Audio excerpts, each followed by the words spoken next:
Olá a todos, bom, a gente veio aqui fazer mais um vídeo agora sobre a série do Apocalipse, né? Nós vamos falar aqui exatamente sobre os erros gramaticais do livro de Apocalipse.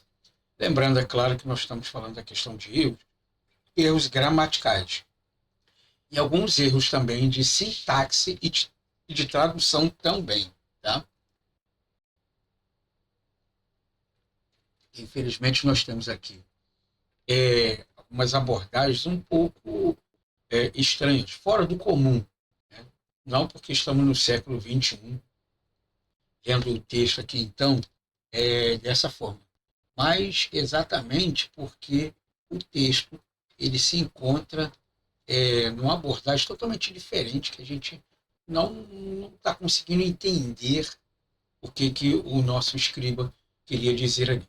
Então, aqui eu estou com o Códice Sinaítico, datado aí do quarto século, ele é aberto aqui, né? Pode-se que vocês verem aí, ele tem várias correções, né? Um tipo de literatura realmente um pouco que foge nossa compreensão, né? E parece que o nosso escriba aqui ele não tinha uma caligrafia muito bonita.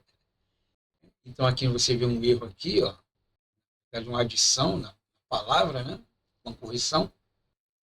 Essas partes manchadas geralmente é um pingo da caneta, da caneta não, do tinteiro, né?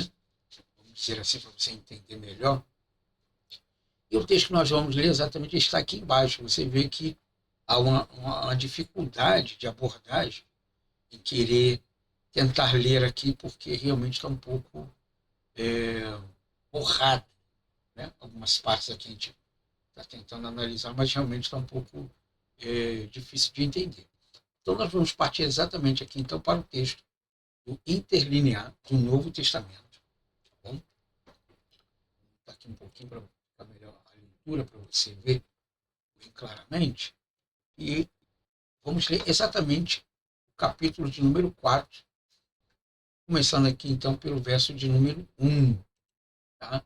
É um capítulo bem interessante. Tá? E certas palavras aqui a gente vai tentar entender o que o nosso escritor queria nos mostrar. Então nós estamos aqui, metalta, né? Depois dessas coisas, iram, vi, caído, e eis, tá? Caidou, né? Caidon, caído, que é o mesmo de Eidom, tá? Vê e eis.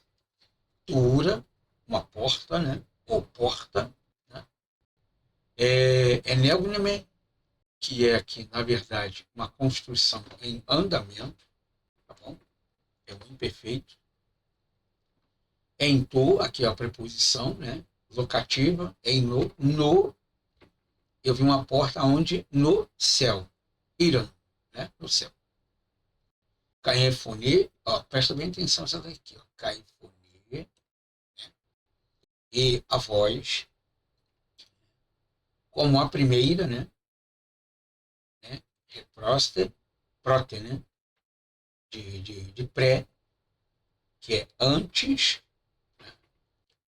em ecouça, na qual ouvi, né? O qual eu tinha ouvido, como os, um advérbio aqui, tá bom? Sálpidos, como um clarinete, né?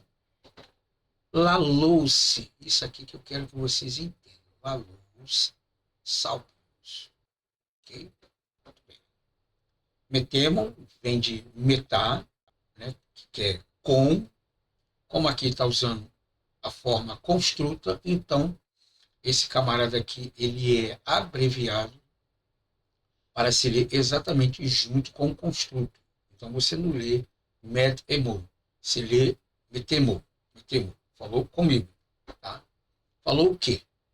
Levam, aqui é um particípio, dizendo o quê? Anaba vem de aná, para cima, né? Vem para cima, suba, né? Rode para cá, vem para aqui. Caidexo, eu te mostrarei. Soe, a ti. radei o que deve, o que vai acontecer, né? Eretestai, metá, que é o mesmo daqui de met, tá bom? Touta, estas coisas. Então, o que eu quero que você entenda? É, assim como qualquer uma outra língua, muitas vezes, em desenvolvimento, ela se torna polissêmica, ou seja, por falta de recursos, uma mesma palavra ela pode ter vários sentidos. Como, por exemplo, a palavra fone, que vem de fone, né? Vem de fonética, vem de palavra, né? algum som. Então, na verdade, fone pode ser um som, pode ser uma voz, pode ser um barulho, pode ser um ruído. Então, você vê que a sequência das ações são as mesmas. Uma voz é um som, mas é um som o quê? Som articulado, um som falado. Um barulho também é um som, só não é articulado, mas ele é um barulho. Então, o nosso autor aqui, ele coloca uma coisa muito interessante que muitas das vezes a gente não consegue entender. Presta bem atenção.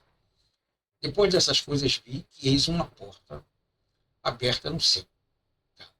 Uma porta, tá? É eleognomene. Como aqui é o imperfeito, ele está em andamento, ele é um particípio em andamento. Então, na verdade, ele não viu uma porta aberta. Ele viu uma porta se abrindo. Por quê? Porque essa porta estava aberta, é óbvio que ele olha lá e vê somente um vão. Se ele vê um vão aberto, como é que ele vai dizer que tem uma porta ali se ele só está vendo o vão? Mas a partir do momento para ele dizer que era uma porta, ele tem que ver ela se abrindo. Então, na verdade, é uma porta que estava se abrindo. Estava em movimento. Então, ele vai dizer que a porta estava se abrindo. Então, ali tinha uma porta.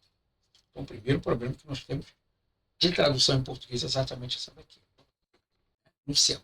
E o fone aqui não é voz, é um ruído. Por quê? Porque o fone está ligado exatamente a Salpingus lalousen, que é uma trombeta falando. Só que trombeta não fala. Certo? Então, o que o nosso escriba está querendo dizer aqui é que a forma de comunicação da época era exatamente como o som da trombeta ou o som do chofar. Né? Como ele está falando do Império Romano aqui, ele está escrevendo na época do Império Romano, então ele vê que exatamente a corneta, quando é tocada, vários tipos de som, vários tipos de tom, tem uma forma significativa para se fazer uma comunicação. Então, o trombeta que não fala, ele está usando uma forma mnemônica, né? Uma minominia, para associar ao som da trombeta como o toque, que cada toque fala uma determinada ordem, ele está usando que ela falava. Na verdade, trombeta não fala. Bom, então, aqui, na verdade, não é um erro. O erro que nós temos aqui é exatamente a porta aberta. E essa expressão voz. Não é voz, é ruído. Tá? E o ruído da trombeta falando comigo. Ou seja, eu vi aquele barulho assim, ó, esse barulho quer dizer que está na hora de tomar café. Ó, esse barulho está dizendo que a guarda tem que se reunir. Ó, esse barulho está dizendo que está na hora de entrarmos em fila ou em formação, e assim sucessivamente. Bom, então, o nosso problema aqui é gramatical e interpretativo também. Tá ok? Então, não temos muita coisa para fazer. Infelizmente, aqui nessa parte que eu ia ler, nós temos aqui uma forma totalmente desarranjada do texto, por questão de acidente. Aqui você já vê que ela já melhora um pouquinho, mas não é o texto que nós queremos falar. Bom, mas de qualquer forma ali, eu acabei lendo, então, do texto do Novo Testamento interlinear, e nós vemos ali, então, essa mesma transição do texto. Bom, espero espero que você tenha gostado desse estudo. Muito obrigado por ter ficado comigo até aqui. E nos vemos então numa próxima aula.